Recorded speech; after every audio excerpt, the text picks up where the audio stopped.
CS for Interior with regard to some of the actions police have taken, especially with regard to police conduct over the last few months.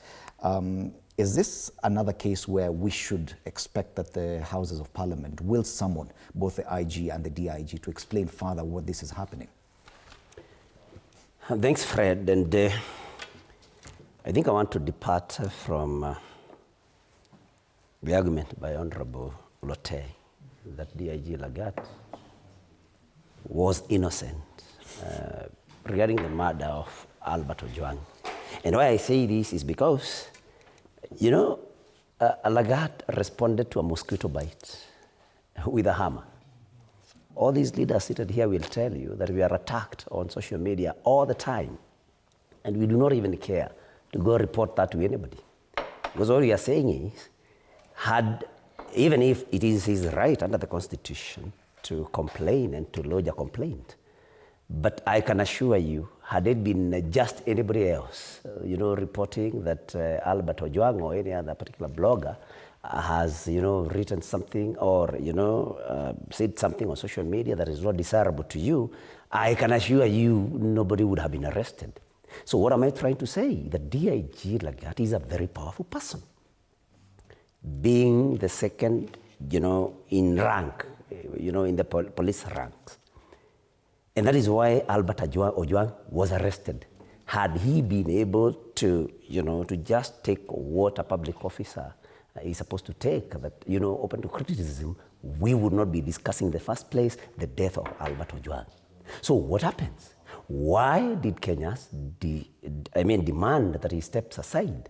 Because being so powerful as police DIG, of course, and being the complainant in this particular case, then your guess is as good as mine. That of course he was in a position to compromise investigations. And that's why we required, that is why everybody demanded that he steps aside in order for justice for Ojwang to be delivered in a way that Kenyans would see was fair, and that maybe investigations had not been compromised in any way. Now, we are here today, discussing somebody who lied that he had stepped aside. While he went, he sought for some leave. But my concern is actually not even, DIG Lagat lying. My biggest question today is Murkomen, who is all over, telling us, the police one time telling the police to shoot, the other day saying, no, I didn't say that. The president saying, shoot in the leg. The other day, the president telling us that, the police are not trained to parent, as if there isn't a college where people go to be given, training on parenting, and where only the police are exempted. But none of them, not the president, not Murkomen, has said anything. And I think, DIG Lagat went back to duty, I think, last week. Murkomen has not thought that that is anything that needs to be commented on. Something very annoying, an insult to the family of Albert Ojwang and the families of those who have lost their loved ones in the hands of the police. Murkomen does not think that is important. All Murkomen and the president think is important is how somebody wants to overthrow the government through, some goons looting. Such an important matter has not found any merit, at least in CS Murkomen's mind.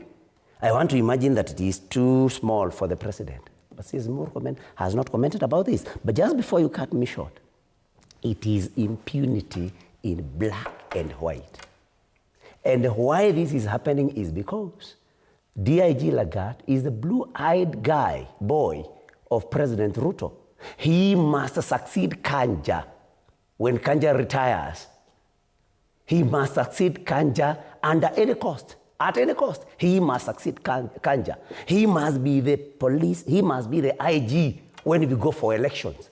That is why there is this impunity. That is why, he cannot step aside. He is above the law. It's a succession matrix. You cannot interfere with the succession matrix in the police force as planned by President Ruto. And that is where we have a problem. And thank you for drawing me to that, because, Senator, you had drawn us to Article 245 of the Constitution on the command of the National Police Service. Yes. And Section 1 says there is established the Office of the Inspector General of the National Police Service. And now that we're looking for someone to blame, I go straight to Section 4.